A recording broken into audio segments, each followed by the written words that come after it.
buenas noches. Hoy, como todos los viernes, en Su Madre Naturaleza, del Canal Capital, el programa ambiental de la televisión pública por la paz, los derechos humanos y la reducción de los efectos del cambio climático, tenemos una gran oportunidad. Hoy vamos a entrevistar a varias personas en un formato distinto al usual, a personas expertos que están en Bogotá, en un grupo que llaman el panel.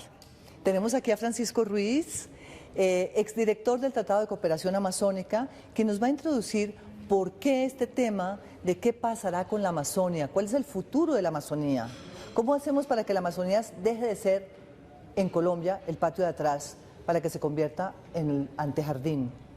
Vamos entonces, Francisco, explícanos por favor qué planes tienen ustedes con este panel, cuál es la incidencia de este evento en Bogotá, y gracias por haberlo traído a Colombia, porque es una buena oportunidad que la teleaudiencia de Su Madre Naturaleza sepa qué se está cocinando en la Amazonía. Margarita, muchas gracias por tu invitación. Y bueno, el Panel Internacional de Ambiente y Energía en Amazonía es un espacio de reflexión de especialistas sobre los temas amazónicos que está compuesto por investigadores de distintos países, de Brasil, de Perú, de Bolivia, de Uruguay y de Colombia, de Ecuador también.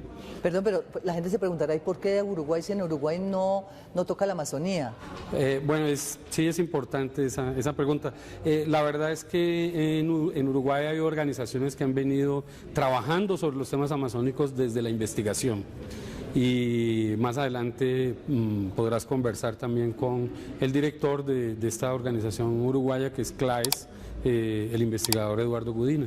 CLAES, ¿qué quiere decir CLAES? En este programa hemos intentado que todos los acrónimos, la gente conozca muy bien esas organizaciones y la puedan grabar en su memoria. ¿Qué es CLAES? Es el Centro Latinoamericano de Ecología Social. Muy bien. Bueno, volvamos entonces al tema de la Alta Amazonía colombiana y de un concepto que usted comentó anteriormente, que es el tema de la Panamazonía. Muchos de los televidentes no saben qué quiere decir eso. ¿Por qué no nos explica a qué se refiere la Panamazonia? Sí, perfecto. Y esa es una de las razones que mencionaste como importante que el panel se reúne en Bogotá. Primero, también lo has dicho, la Amazonía para la mayoría de los colombianos es simplemente el patio de atrás de nuestro país, a pesar de que representa algo en torno del 42% del territorio continental de Colombia, pero además porque es uno de nuestros patrimonios naturales más importantes. Pero además los colombianos compartimos la región amazónica con 8 países y lo que ocurre en una parte de la Amazonía afecta al resto. Lo que hoy ocurre en los Altos Andes tiene repercusiones en términos de deforestación, por ejemplo, de pérdida de biodiversidad, tiene efectos sobre el resto de la región amazónica. Y al contrario, lo que ocurre en las planicies amazónicas por la intervención humana, las grandes obras de infraestructura, tendrá efectos sobre el clima regional y sobre la región como un todo. Por eso es muy importante que, además de discutir los temas amazónicos, que se incorporen a la agenda política del país, entendamos la relación que tenemos en un contexto más amplio, que es lo que llamamos la Panamazonía. Bueno, esto también es importante en la medida en que nosotros nos interesa saber quiénes manejan el tema amazónico en Colombia, cuáles son las instituciones del Estado nacional y del regional y local que están comprometidos con el futuro de la Amazonía, porque uno a veces piensa que hay muchos interlocutores, hay muchas ONGs, hay muchos amazonólogos en Colombia, pero ¿qué tanta incidencia está teniendo eso sobre la política pública? Bueno, lo cierto es que a veces se quiere ver el tema amazónico como un asunto meramente de responsabilidad del Ministerio de Medio Ambiente, y lo cierto es que en la Amazonía, como en cualquier otra región de Colombia, confluyen muchísimos organismos públicos que tienen algún grado de responsabilidad, desde el Ministerio de Minas y Energía, el Ministerio de Defensa, el Ministerio del Interior, hasta por supuesto el Ministerio de Medio Ambiente. Ahora, el tema, pues como fue dicho ahora, de la Amazonía es que no hace parte de la agenda política de nuestro país, infelizmente. Lo que en el panel nos hemos preguntado ha sido cuál es el futuro que los colombianos queremos para nuestra Amazonía. E infelizmente nosotros no contamos con una política de Estado frente a la región que oriente a los esfuerzos que se hacen desde la sociedad civil, desde la institucionalidad, para conservar y avanzar en el desarrollo sostenible de esa región. Francisco, hay un tema también que nos es muy caro y donde estamos muy comprometidos es en el posconflicto. Así es. Y la pregunta es, ¿qué papel jugará la Amazonía colombiana en el proceso de paz y en el posconflicto? Esa es la pregunta más importante que nos hemos hecho a ese respecto durante el panel, y es justamente cuál es el papel que la región va a tener en ese proceso. Si consideramos que la Amazonía ha sido uno de los principales escenarios de todas las guerras, ¿no? La guerra contra la coca o contra los cultivos de uso no lícito, la guerra de guerrillas liberales y comunistas, todas las guerras contra el bosque inculto, etcétera, pues es evidente que la Amazonía debe ser también uno de los escenarios privilegiados para la construcción de la paz. ¿Ahí qué propuesta avanzarían ustedes? Porque ¿cómo se va a concertar con comunidades indígenas, con colonos, con los amazonólogos, que finalmente llevan mucho tiempo trabajando en y para la región? Lo que estamos proponiendo es justamente que se convoque una gran cumbre regional amazónica que con la participación de esos sectores, tanto de la institucionalidad pública como de la academia, de las organizaciones indígenas, de las organizaciones de la sociedad civil, de las ONGs, etcétera, podamos discutir cuál es ese futuro que Colombia quiere para su región amazónica, cuál es el futuro que también nos merecemos y que debemos contribuir a construir. Esa cumbre debería, a nuestro juicio, terminar en la construcción de dos cosas básicas: una agenda regional para el desarrollo sostenible de la Amazonía, que sea el resultado de un consenso entre esos distintos actores, pero también una comisión de paz regional que contribuya en el momento en que el gobierno considere oportuno, como parte de las negociaciones o después de finalizado el proceso de negociaciones de La Habana, que le haga seguimiento al proceso de construcción de esta agenda para el desarrollo sostenible. Bueno, es muy importante que ese grupo del cual usted forma parte, este panel, sepa que para nosotros, para su madre naturaleza, es muy importante apoyar ese proceso de diálogo y de concertación y de análisis de lo que está sucediendo en la Alta Amazonía colombiana, como además su interrelación con el resto de los países amazónicos.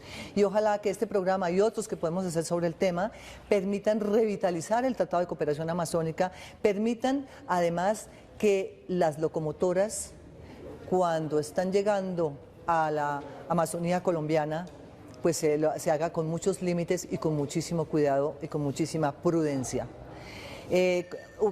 Antes de pasar a nuestro próximo invitado de este programa, Francisco, ¿usted qué mensaje le daría al conjunto de entidades que trabaja en la Amazonía colombiana en este momento de coyuntura?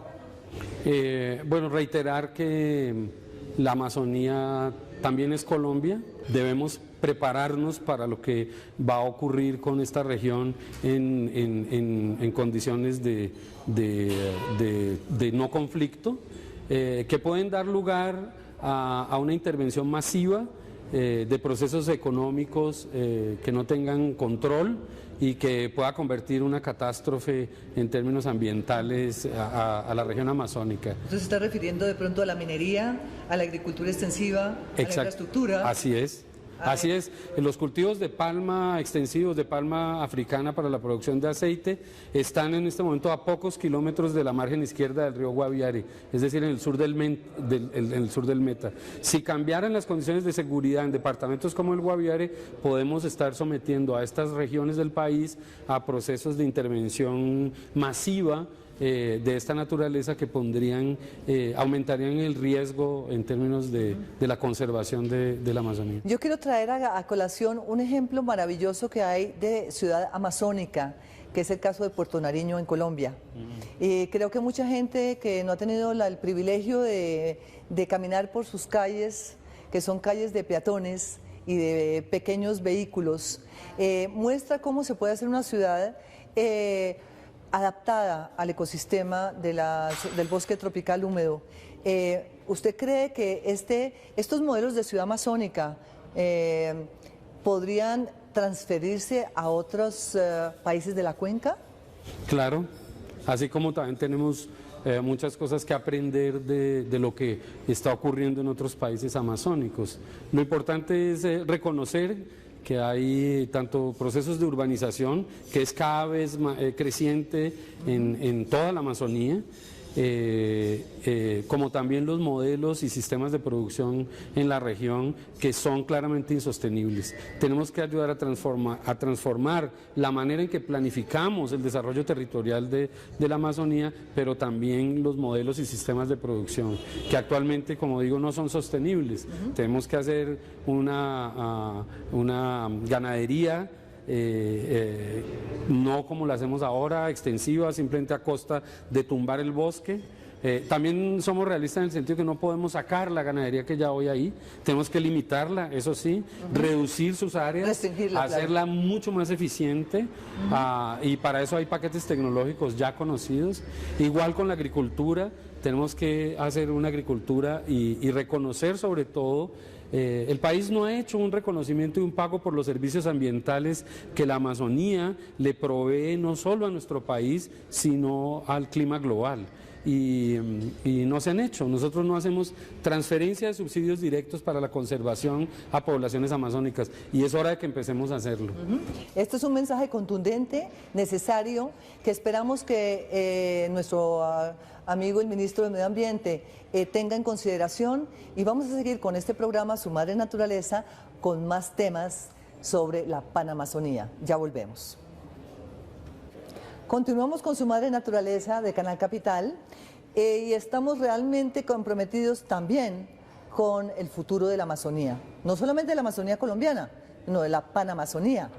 Philip Fernside, usted es un ecólogo, lleva muchos años viviendo en Manaus, en Brasil, nos va a hablar en portuñol, entonces por favor ustedes pongan atención porque a veces para los que hablamos español no es tan fácil entender a los que hablan portugués. Sin embargo, él va a hacer un esfuerzo para contarnos cuál es el foco de trabajo suyo en Manaus. Trabajo con servicios ambientales de la Amazonía, la floresta, de evitar el efecto invernadero, de hacer el reciclaje de agua, etc. Y aquí estamos hablando sobre los embalses hidroeléctricos, que es Los embalses.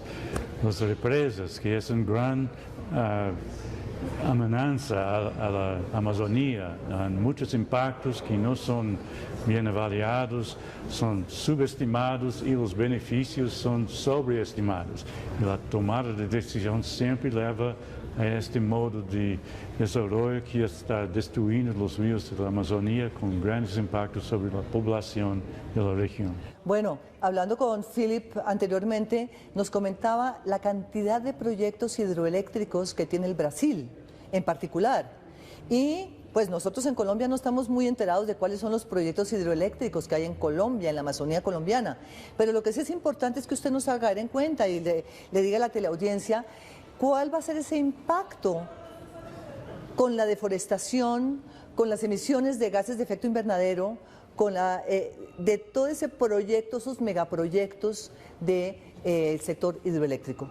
Cierto, en Brasil, en la Amazonía brasileña ya existen 13 hidroeléctricos grandes que son de 30 megawatts o más. Y el total en los planos oficiales con esos llega a 51 hidroeléctricas. Y hay mucho más que están en estado de inventario, en otros planos que podrían ser acrescentados a esa lista.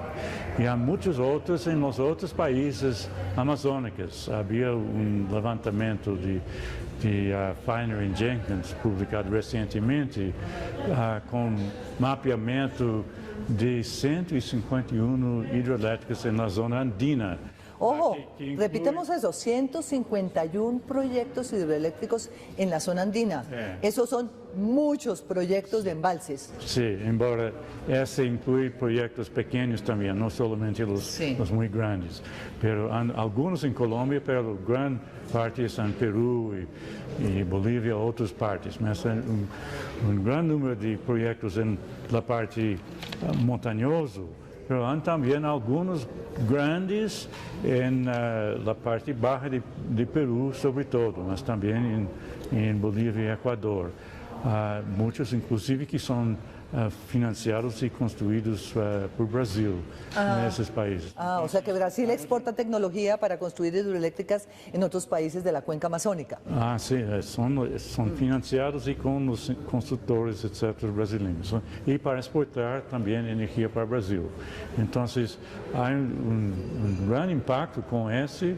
É muito importante haver uma avaliação dos impactos em comparação com os benefícios, que são muito menores do que são divulgados. Incluso o Brasil exporta energia em forma de alumínio. Un valor agregado que le dan a la energía en Brasil es exportar aluminio hecho con la energía que viene de hidroeléctricas. Exatamente. E esse traz muito pouco benefício para o Brasil.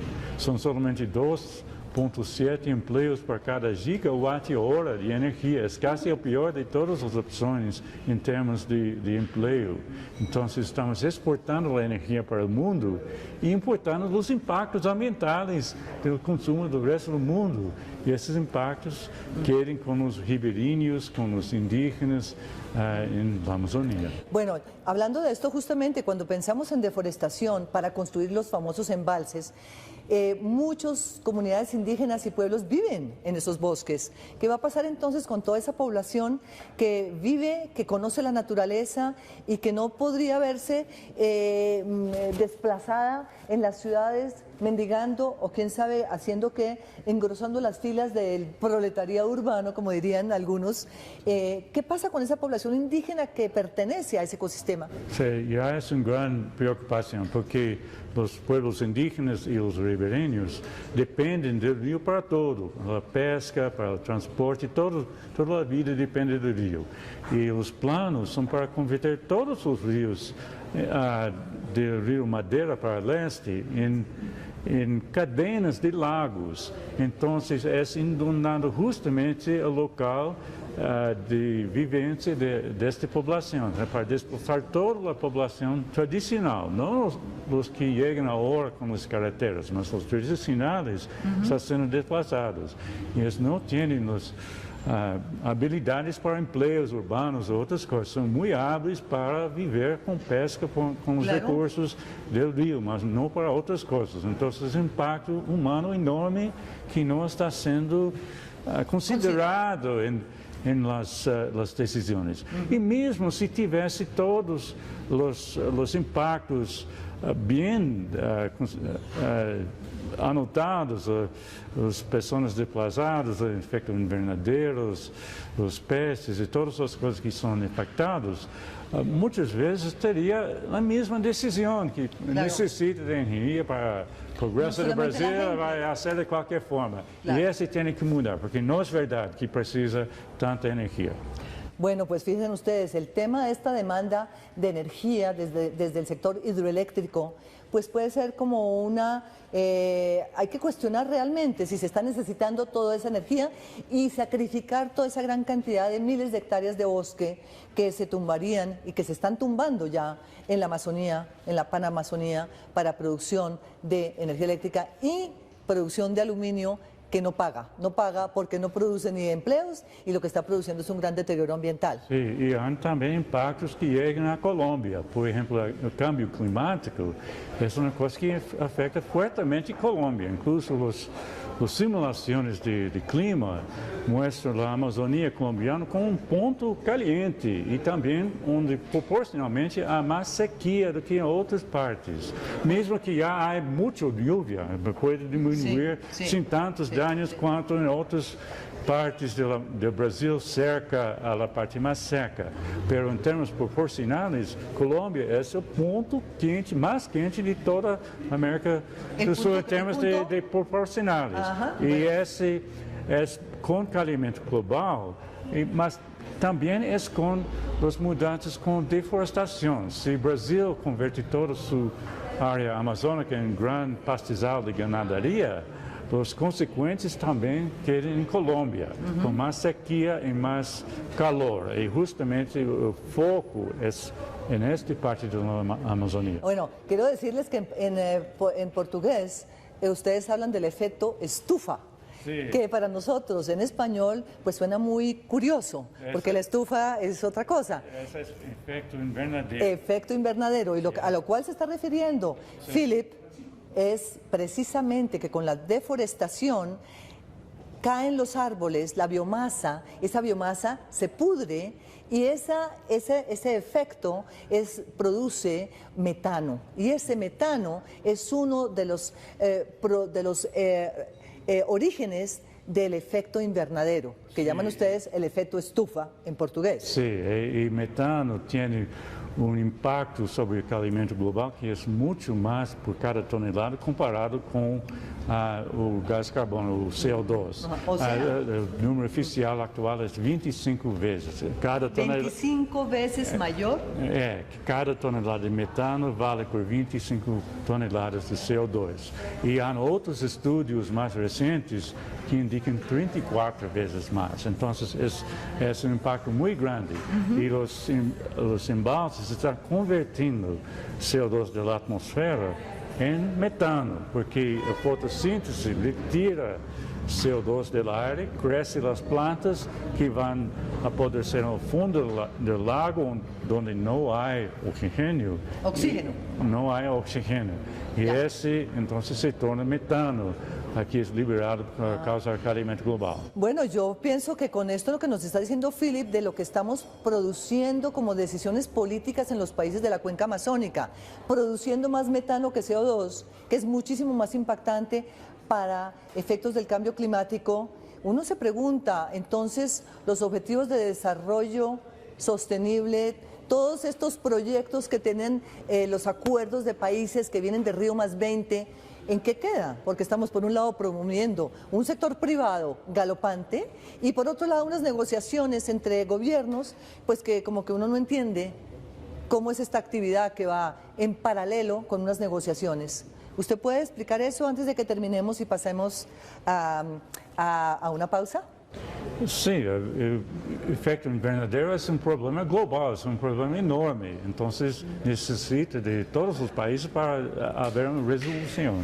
Então, inclui a Colômbia, que é vítima, mas também participante nesta. E o Brasil e os outros também. Então, é muito importante de haver um acordo mundial para diminuir estas emissões, e solamente vem com a liderança dos países vítimas. É muito importante que os países amazônicos se assumem esse papel, porque a Amazônia é um dos lugares com mais impacto do efeito invernadeiro. Se espera os Estados Unidos fazer alguma coisa, vão ser fritos aqui. Tem que haver ação para diminuir isso.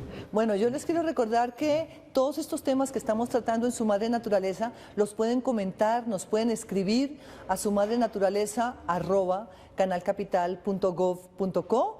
Esas dudas y esos comentarios se los pasaremos a los miembros del panel que se reúne en Bogotá, y a través de los correos electrónicos podremos responderle desde distintas regiones del país, porque sabemos que nos están viendo desde el Amazonas, desde La Guajira, desde el Arauca, en Bucaramanga, en Santa Marta, así que bienvenidos todos los comentarios de las regiones del país para este tema tan delicado como es el futuro de la Amazonía, no solamente de la Amazonía colombiana, sino de la Panamazonía, que cubre 8 países.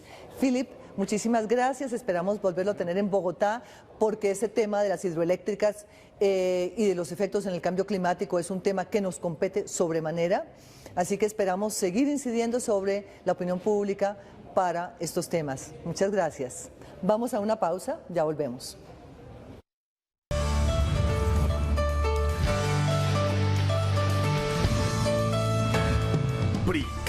La brújula que nos orienta para enfrentar el cambio climático.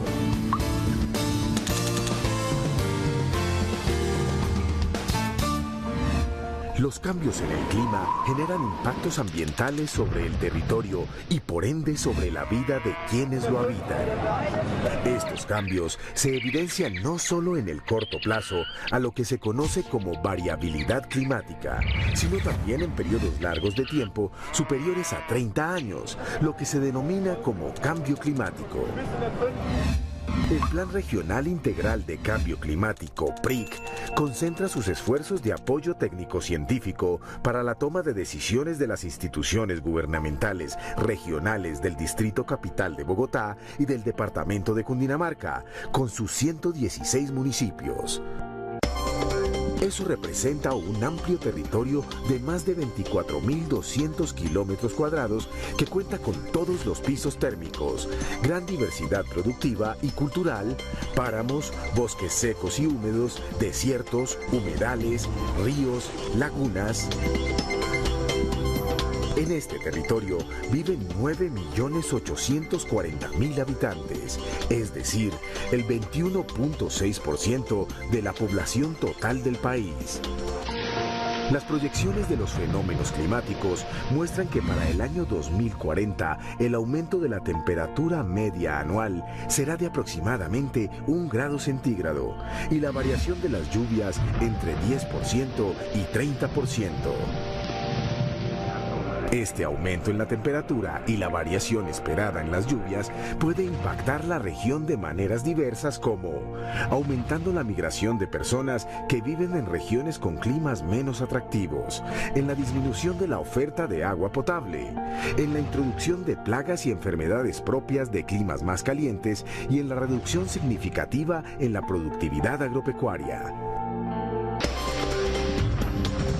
El cambio en el clima es una realidad y la respuesta regional a los retos que plantea requieren la formulación de medidas específicas que permitan la adaptación territorial y la reducción de emisiones de gases de efecto invernadero en la región capital que se viene adelantando en el marco del PRIC.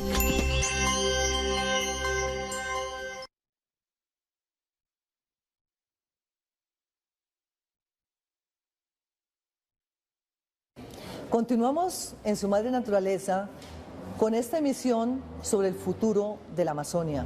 No solamente de la Amazonia colombiana, de la Panamazonia, o sea, de una cuenca enorme que cubre 8 países. Pero vale la pena que entendamos por qué un experto como Eduardo Gudines del Uruguay forma parte de un panel sobre la Amazonia, porque al fin y al cabo hasta el Uruguay no llega, pero usted forma parte de Mercosur. O por lo menos el Uruguay forma parte de los intereses del Mercosur. Vale la pena que usted le explique a la teleaudiencia cómo es esa extensión entre lo que es los países de la cuenca amazónica y los países de Mercosur y los intereses.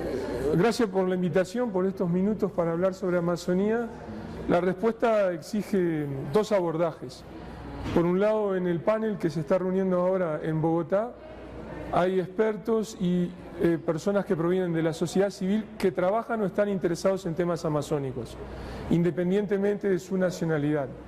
Y por eso en el panel tenemos a personas de Australia, personas como Philip, que ustedes han entrevistado, que de Estados Unidos. Y entonces nuestra participación y la participación de CLAES es que por un poco, por casualidad y por el devenir de la historia, hemos trabajado en temas amazónicos desde el año 2000. CLAES es un centro de investigación en temas de ambiente y desarrollo en América del Sur. La sede está en Montevideo, pero trabaja en temas sudamericanos. Y nuestra área de especialización y de abordaje a la cuestión amazónica es múltiple. Por un lado, durante muchos años acompañamos un proyecto, un programa, una iniciativa ciudadana muy interesante de vínculo entre la frontera amazónica compartida entre Perú, Bolivia y Brasil, cómo organizaciones ciudadanas y municipios se unían entre ellos independientemente de sus países y generaban algo así como un embrión transfronterizo de ciudadanía amazónica.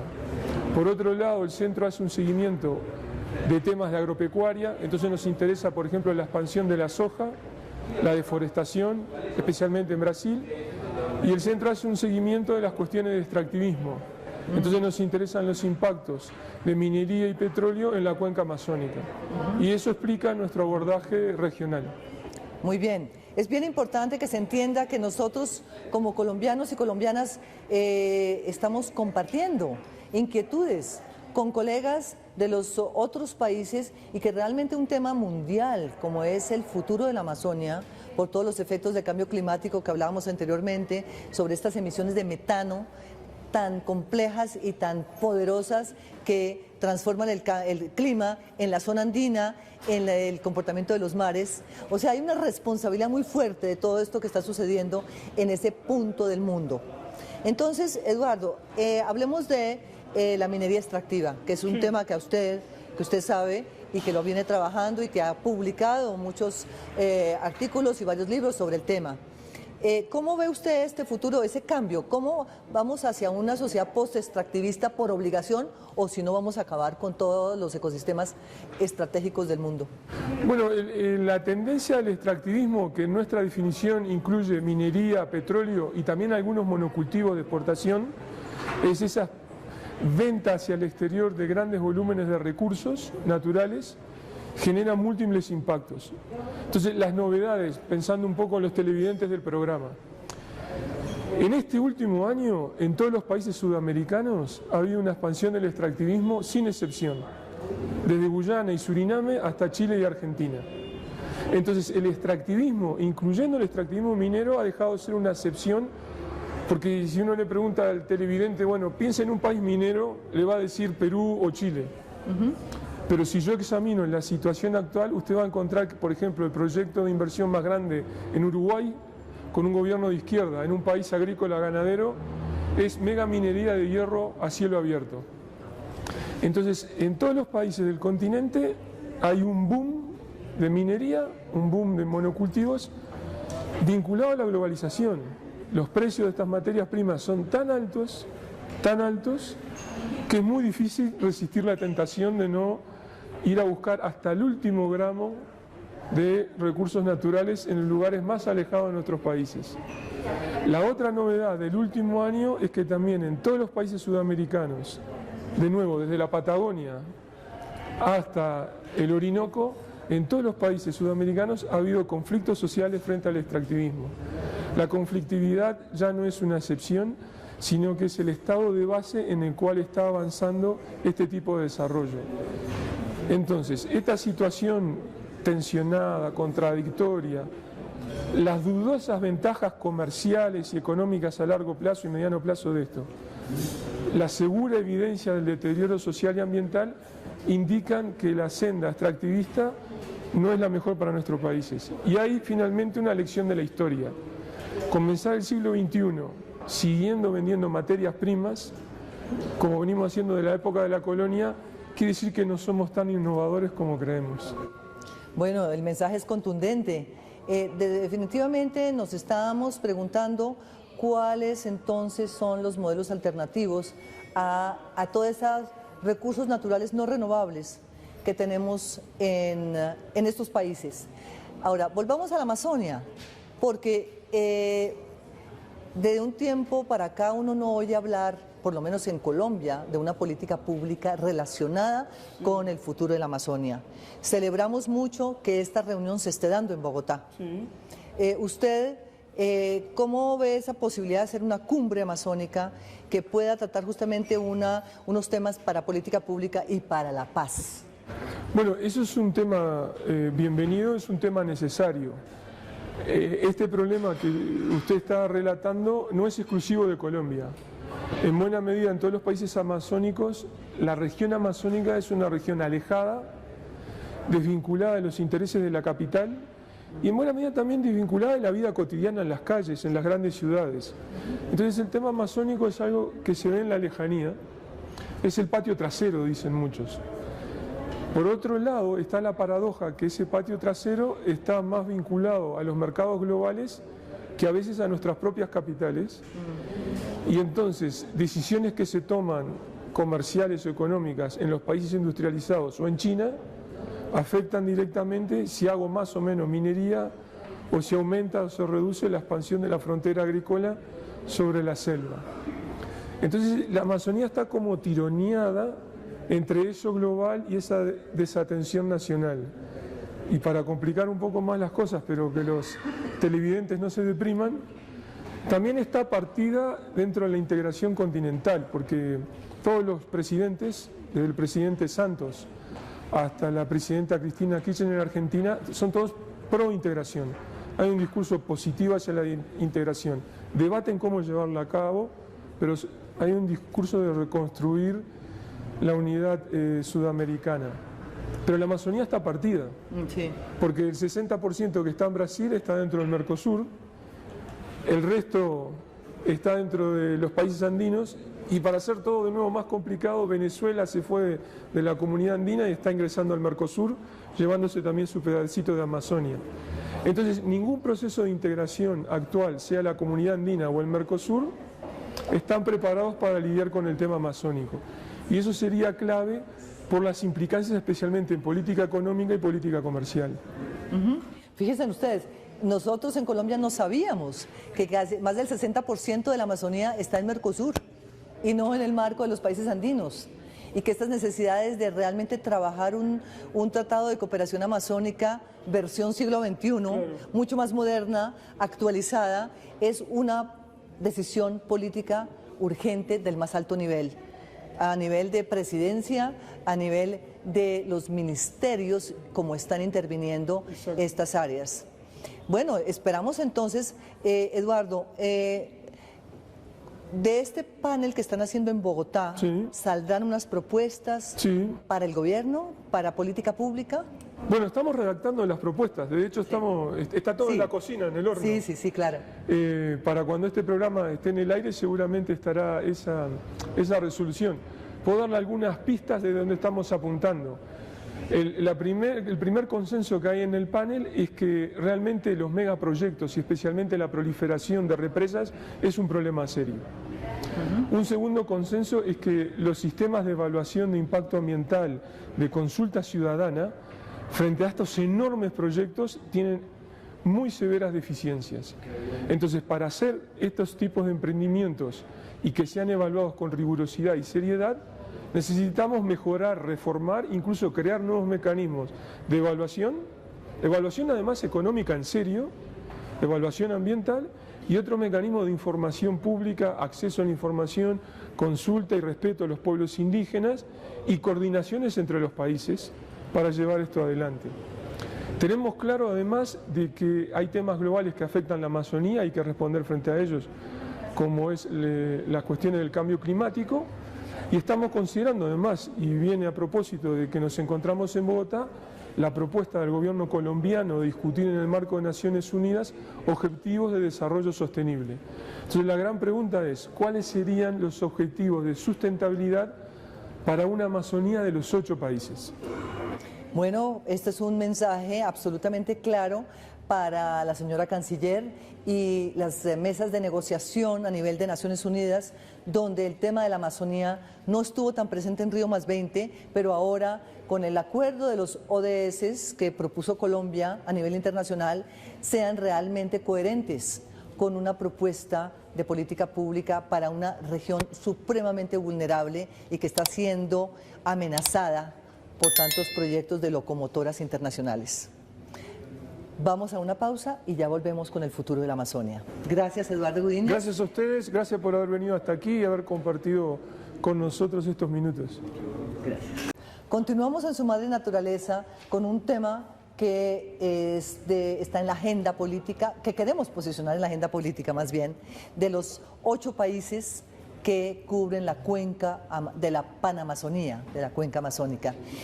César Gamboa, de la ONG DAR, Derecho, Ambiente y Recursos Naturales, de Perú, es uno de los coorganizadores con ILSA y con la Corporación Ambiente y Desarrollo de este evento, este panel en Bogotá, que nos trae como una gran oportunidad de reflexión y de análisis sobre qué está pasando específicamente con el tema energético en la Amazonía.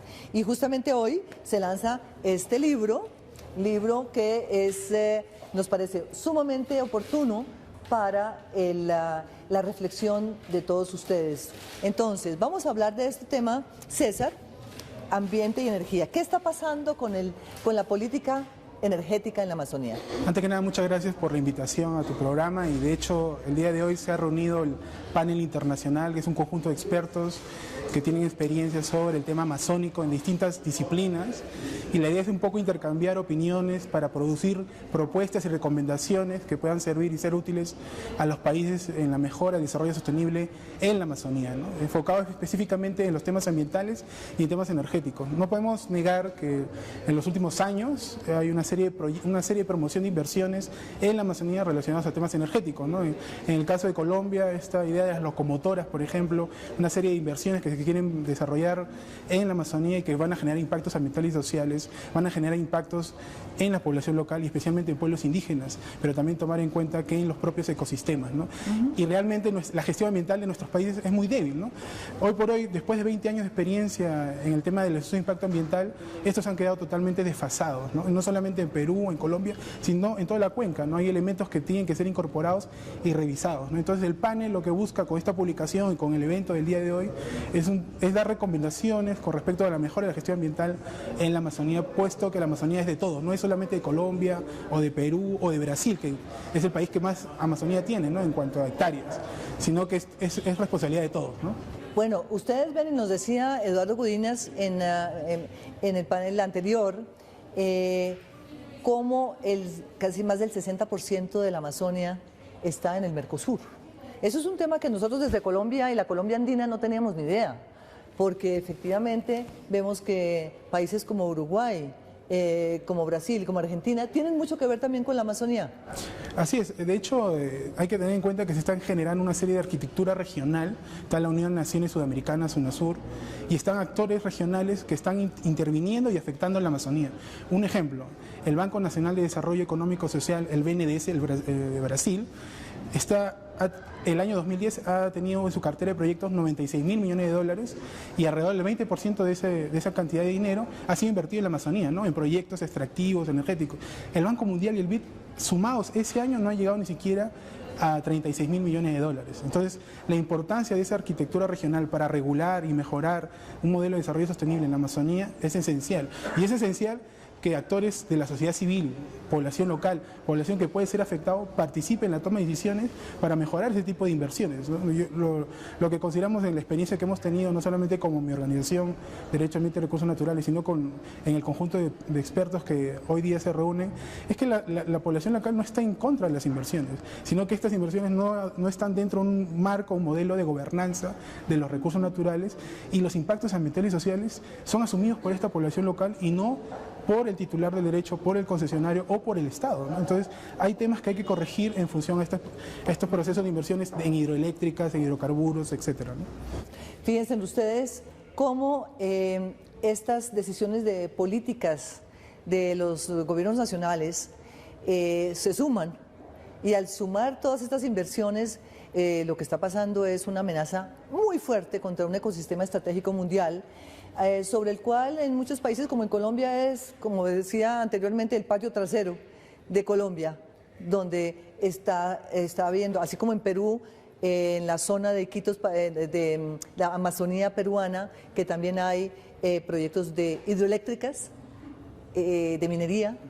¿Y ustedes, como sociedad civil peruana, qué están haciendo al respecto? Mira, hay dos ejes importantes que creo que la sociedad civil en general relacionada a la Amazonía está tratando de desarrollar o proyectar. El primero es el tema de la gobernanza de recursos naturales. Es decir, no puedes crear o otorgar derechos en hidroeléctricas, mineros, gasíferos, sin tener en cuenta una planificación de Estado, ¿no? ¿Cuánto eso va a ser útil para el Estado y cómo el Estado puede prever sus impactos, ¿no? Entonces, un tema de gobernanza sobre los recursos naturales, un tema de gobernanza sobre la Amazonía debe estar incluido en las políticas públicas, y no estamos hablando solamente de planificación, sino de participación de la ciudadanía en esa toma de decisiones, o el respeto al derecho a la consulta previa para los pueblos indígenas, y finalmente la rendición de cuenta que tienen que hacer nuestros gobernantes al momento de tomar ese tipo de decisiones de invertir en una región amazónica, ¿no? Y por otro lado, elevar estándares ambientales y sociales, ¿no? Como te decía hace un momento, los estudios de impacto ambiental ya adolecen, ya no pueden mitigar, reducir o eliminar los impactos ambientales y sociales de megaproyectos, ¿no? Estamos hablando de Belomonte, en el caso de Perú, Inambari, acá por ejemplo Iturango, toda esta proyección de inversiones mineras en la Amazonía, ¿no? Entonces creo yo que tenemos que ser innovativos y hay propuestas como la evaluación ambiental estratégica o mejorar los procesos de ordenamiento territorial para reducir los impactos acumulativos, sinérgicos, que generan, por ejemplo, en un mismo río 20 hidroeléctricas, ¿no? En el Perú, por ejemplo, en el Marañón, que es uno de los tributarios del Amazonas, se quieren construir 20 hidroeléctricas. 20 hidroeléctricas en un solo río. En un solo río, en una sola cuenca, ¿no? Y lo mismo pasa en Brasil y lo mismo pasa en otras partes del mundo. Entonces, para poder tomar una decisión, porque no estamos en contra de las inversiones, tenemos que saber prever los impactos ambientales y sociales que pueden generar esas inversiones y que lastimosamente ahora no tenemos esa capacidad, ¿no? Bueno, como ustedes ven, este tema de las hidroeléctricas es como, uno se pregunta, ¿y verdaderamente son energías limpias? Pues la verdad que justo Philip Ferguson, uno de tus entrevistados, te ha respondido a esa pregunta, ¿no? Ha hecho un estudio científico, técnico con respecto al análisis de varias de este tipo de hidroeléctricas y efectivamente las hidroeléctricas no necesariamente son energías limpias, porque cuando estas se desarrollan, cuando son de represamiento, generan un espejo de agua artificial y generan deforestación, están generando gases de efecto invernadero y por tanto tienen un impacto al cambio climático, sin mencionarte los otros tipos de impactos que generan por la desaparición de especies de flora o fauna o por la desaparición de ecosistemas. Entonces, no necesariamente pueden ser consideradas energías limpias. Lo que necesitamos saber es tener la capacidad de evaluar ambiental y socialmente qué es lo que más nos conviene como países, claro, y qué es lo que nos conviene como países que somos amazónicos, ¿no? Entonces, a tu reflexión que decías, nuestros países están viendo a espaldas de la Amazonía y es cierto, ven como una fuente de riqueza, pero no ven como una fuente de oportunidad para que nuestras sociedades puedan desarrollarse en la Amazonía, ¿no? Bueno, este programa precisamente es para despertar conciencia con argumentos contundentes de estudiosos, de expertos que tienen publicaciones, que han avanzado sobre estos temas.